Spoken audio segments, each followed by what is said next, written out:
Last week, a guy walks into my shop, big smile on his face, keys jingling, tells me he just scored a 2018 Nissan Altima off Marketplace for 6,500 bucks. Low miles, one owner, clean title. He wanted me to give it a quick once over before his wife started driving it. I pulled it onto the lift, dropped the transmission pan, and within about 90 seconds, I had to walk back out to the lobby and tell that man his $6,000 car needed an $8,000 transmission. He didn't believe me, asked for a second opinion, got the same answer down the street. That car is still sitting in his driveway today because nobody will take it on trade. And here's the part that should scare you. If you own a Nissan, a Subaru, a lot of Hondas, certain Mitsubishis, even some Toyotas built in the last decade, your car has the same transmission, same design, same flaw. And if it has any of the 11 symptoms I'm about to walk you through, you're driving the exact same time bomb. Most of these symptoms you're probably feeling right now and brushing off as nothing. So stick with me because by the end of this video, you'll know exactly what to listen for, exactly how to test for it in any parking lot, and which brands quietly gave up on this design and went back to real, reliable geared automatics. This one video could save you 8 grand. Let's get into it.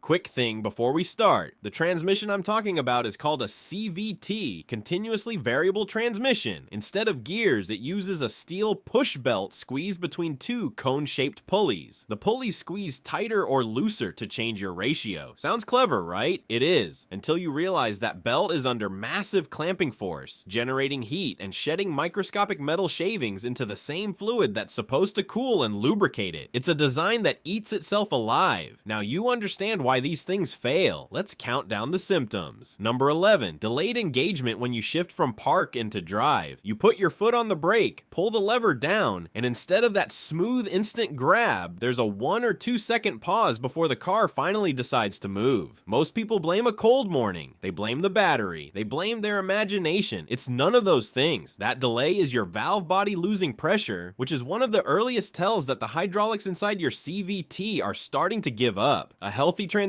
engages immediately. If yours is hesitating in the driveway, your transmission is hesitating about whether it wants to keep living. Number 10, cold start jerkiness in the first mile. You ever notice your car drives kind of weird for the first half mile, then smooths out like it's figuring itself out? That's not normal. That's your CVT's computer trying to compensate for slop and slip in the system. I had a regular customer, drives a 2016 Sentra, came in convinced this was just how Nissans drove. I told her, ma'am, that's not Nissan character, that's Nissan failure. 6 months later, she was on the phone asking me what a salvage yard would give her for it. A healthy transmission drives the same in the first mile as it does in the 10th. If yours doesn't, take note. Number 9, burnt or dark transmission fluid. This one you can check yourself in about 30 seconds, and I want you to actually go do it after this video. Healthy CVT fluid is a bright, almost translucent green or amber. Looks like mouthwash. If you pull your dipstick, and yeah, on most CVTs there is one, you might just have to look harder. And that fluid comes out dark brown, black, or smells burnt like overcooked popcorn, you've got a problem. That dark color isn't dirt, that's metal. Microscopic shavings from your belt and pulleys floating in the fluid, slowly grinding the rest of the transmission to death. By the time the fluid looks like coffee, the damage is done. New fluid won't save it at that point. It'll actually make it worse, because clean fluid washes the gunk loose and accelerates the failure. I've seen it happen a dozen times. Number 8, a whining or high-pitched humming noise that changes with your speed. Now pay attention to this one because it's tricky. Road noise stays roughly constant. Tire noise tracks with road surface. But this whine, it tracks with your speedometer. Goes up as you accelerate, comes down as you slow, even when your RPMs stay flat. That's your pulley. Bearings, they're failing. I had a customer last summer who took her Rogue to a tire shop 3 separate times because they kept telling her it was a tire issue. They balanced, they rotated, they even replaced 2 tires. The noise never went away because the noise wasn't coming from the tires.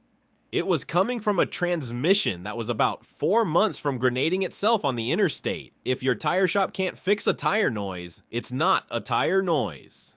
Number 7. Surging or hunting at steady highway speed. You're cruising at 65 foot steady, cruise control on, and the tachometer is bouncing up and down 200-300 RPM for no reason. Most people blame the wind. They blame a hill they can't see. They blame cruise control being weird. It's not. That's your pulleys physically unable to hold a steady ratio because the belt is slipping just enough to lose grip and grab again. Healthy CVT set the cruise on flat ground. That needle should sit there like it's painted on. If yours is dancing, your transmission is starting to lose its grip. Literally. Number 6. The rubber band. This is the one almost every CVT owner has felt and almost none of them recognize. You stomp the gas to merge or pass somebody. The engine roars. RPMs shoot up to 5,000 and the car barely moves. Then a second or two later, it finally catches up to what the engine is doing. That delay, that disconnect between engine sound and actual acceleration, that's the belt slipping on the pulleys before it grabs. Some of you are sitting there going, wait, my car does that. I thought that was just how it drove. No, that is a dying transmission telling you it can't transfer power cleanly anymore. And real quick, if you're learning something here and you don't want to get burned on your next car, do me a favor and hit that subscribe button. I post the stuff dealerships specifically don't want floating around online, and it costs you nothing. Number 5. Shuddering between 25 and 45 miles per hour. This is the speed range where your CVT's torque converter is locking and unlocking, and when it's healthy, you don't feel a thing. When it's not, it feels like you just drove over rumble strips on the side of the highway. Except there are no rumble strips. Just smooth pavement and a car that's vibrating like it's possessed. This is the classic Jatco unit shudder, and it shows up in Altimas, Rogues, Pathfinders, Sentras, and a whole lot of Subarus too. Remember that ex-rental Altima I told you about at the start? That's exactly what his wife felt on the test drive. They both ignored it. They thought it was the road. The road was fine. The transmission wasn't. Number 4. Hesitation or searching when you try to pass or climb a hill. You press the gas to overtake somebody on a 2-lane road, and instead of dropping into a lower ratio and giving you power, the transmission just thinks about it, sits there for a second, maybe 2, then finally responds. That hesitation isn't an inconvenience. That is a safety problem. I have had 2 customers in the last 3 years come within feet of head-on collisions because their transmission wouldn't respond when they needed to pass. If your car can't get out of its own way when you ask it to, that's not a quirk, that's a liability, and it's only gonna get worse. Number 3, limp mode. This is when your dashboard lights up, your RPMs get stuck around 3,000, and no matter how hard you press the gas, the car will not go above 30 or 40 miles per hour. The computer has detected something dangerously wrong, and it's protecting the transmission from total destruction by limiting power.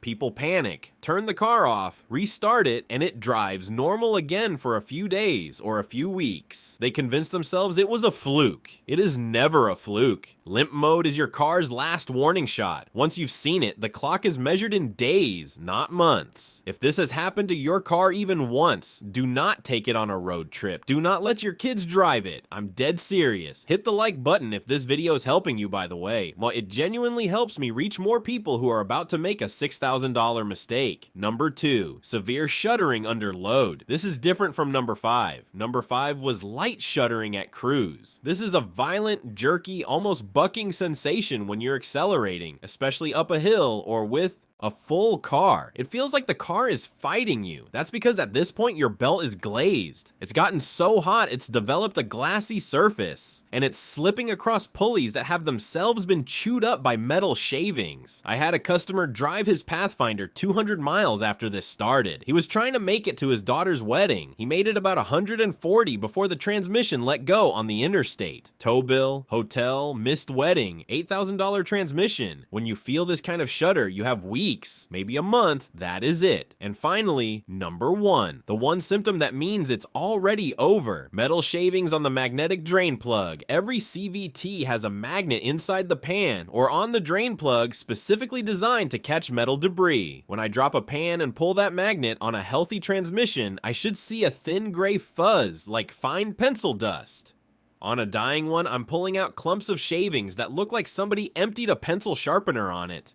At that point, the belt is disintegrating in real time, the pulleys are scored, and the only fix is a complete replacement. $6,000 to $8,000 on most of these cars, sometimes more. And here's the kicker, that's more than the car is worth on the open market. So you're forced into a choice nobody wants to make. Sink $8,000 into a car worth $6,000, or walk away and eat the loss. Now here's what nobody is telling you. Nissan extended their CVT warranty to 120,000 miles back in the day. They didn't do that out of generosity. They did it because they knew Subaru's been quietly buying back cars in certain states, and brands like Mazda, Ford, Toyota on most of their trucks, and a lot of their cars, Hyundai and Kia on most of their lineup, Lexus across the board. They either never went all in on CVT or they walked away from it. They use real conventional geared automatic transmissions. You know, the kind that lasts 250,000 miles without thinking about it. So if you're shopping used right now and somebody is offering you a deal on an Altima, a Rogue, a Sentra, a Pathfinder, an Outlander, a non-turbo Subaru, you ask one question before you sign anything. Does it have a CVT? Because if the answer is yes, and the car has more than 70,000 miles on it, you're not buying a car. You're buying somebody else's problem. So here's what I want you to do. Drop your car's make, model, and mileage in the comments. I read them. I'll tell you straight up whether you're sitting on a time bomb or not. No dealership sugarcoating, no upsell. And if this video saved you from making that $8,000 mistake, hit subscribe, because next week I'm dropping the 5 used cars I personally would never let my own family buy, and at least 3 of them are sitting on dealer lots being sold to people who have no idea what they're walking into. Drive safe out there, and whatever you do, get under that car and check that fluid tonight.